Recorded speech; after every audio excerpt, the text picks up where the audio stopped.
Internal Revenue Service IRS tax news. IRS warns university students and staff of impersonation email scam. IR 2021-68, March 30th, 2021, Washington. The Internal Revenue Service today warned of an ongoing IRS impersonation scam that appears to primarily target educational institutions, including students and staff who have, quote, .edu, end quote, email addresses. So if you have a .edu email address and you're a student or staff, then you might want to be on the extra lookout for this particular scam. So the IRS, phishing at IRS.gov, there's a link to that here, has received complaints about the impersonation scam in recent weeks from people with email addresses ending in, quote, edu, end quote. The phishing emails appear to target university and college students from both public and private, profit and nonprofit institutions. Taxpayers who believe they have a pending refund can easily check on its status at Where's My Refund on IRS.gov. There's a link to that here. So like with any kind of phishing type of scam, if you get something from it, the phishing scam most likely would be trying to impersonate something of authority like the IRS and trying to get people to take action, such as clicking on a link from the email. If it's going to be regarding something like a refund or economic impact payments or things like that, what you typically would want to do, if you think there's any legitimacy to it, is go directly to the IRS rather than linking anything from the email to it, and then check from the source. And you can go to the IRS website, IRS.gov, if it's a refund status type of thing, and go to Where's My Refund and check that kind of information directly.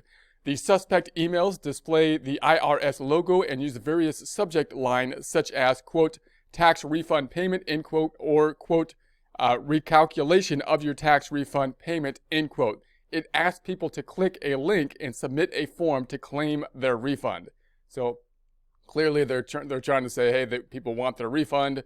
There could be a sense of urgency to the refund. That's typically the kind of thing that happens with these spam emails, is that, you know, they have the thing, act now, you got to do this now, or action will be taken. With regards to refunds, people want their money faster, so they feel a need to act quickly on it, and then of course take you somewhere else and steal your information, either through the link having a virus on it, or by just getting information from whatever type of form they're going to have you fill out. So the phishing website requests taxpayers to provide their social security number, first name, last name, date of birth, prior year annual gross income, the AGI, driver's license number, current address, city, state, U.S. territory, zip code, postal code, electronic filing, PIN.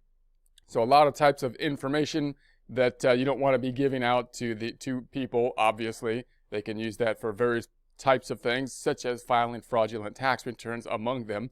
So people who receive the scam email should not click on the link in the email, but they can report it to the IRS. For security reasons, save the email using, quote, save as, end quote, and then send that attachment to phishing at IRS.gov. There's that email here, or forward the email as an attachment to phishing at IRS.gov.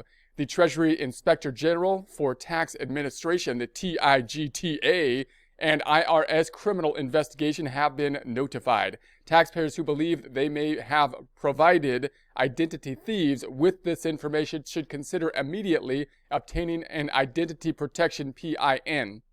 So if you have given this information to people, then one thing they can do with it is they can basically try to file a tax return, because all that information can be used to file a tax return. Why would they want to do that?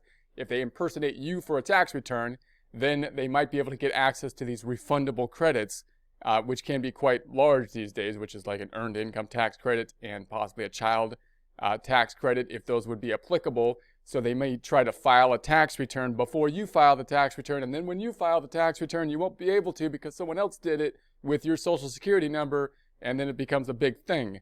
So what you can then do is to be proactive in that. You're going to say, well, it's too late now. They've got my information. What do I do at this point? Well, at least with regards to the IRS side of things, you might be able to get a PIN, a PIN number, which is kind of a second level of identification number. So you'd have your social security number and then this PIN number, and therefore you would need both of those things in order to file the tax return. The PIN number is something that will change from year to year, so it's much more difficult for someone to obtain the PIN number than the Social Security number.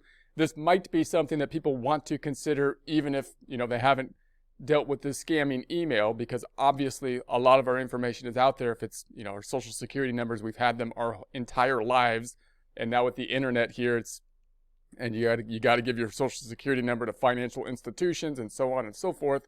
It's quite likely that people could get access to some of this data, whereas if you get another PIN and it changes every year, then that's going to be a lot more difficult for people to use. So if you think your identity is out there or your information is out there and you want to give some double protection, at least with regards to people trying to file your tax returns and going through that kind of problem, you might want to look at this identity protection PIN. There's a link to that here. This is a voluntary opt-in program, and IPPIN is a 6-digit number that helps prevent identity thieves from filing fraudulent tax returns in the victim's name. Taxpayers who attempt to e-file their tax return and find it rejected because a return with their Social Security number already has been filed should file a Form 14039 Identity Theft Affidavit to report themselves as a possibility identity theft victim.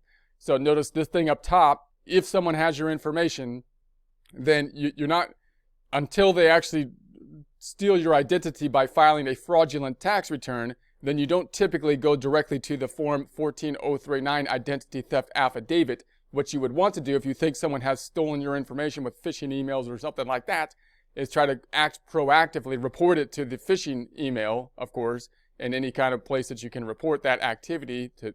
But once the information is out there on your side of things, then you would want to possibly take proactive action, which would be the identity protection PIN.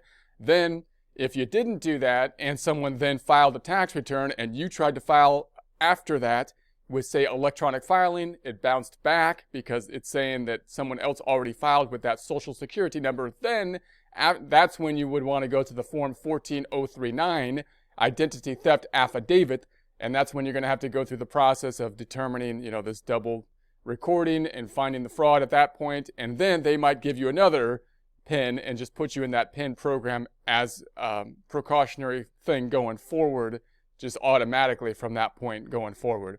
So you can see Identity Theft Central. There's a link to that here to learn about the signs of identity theft and actions to take.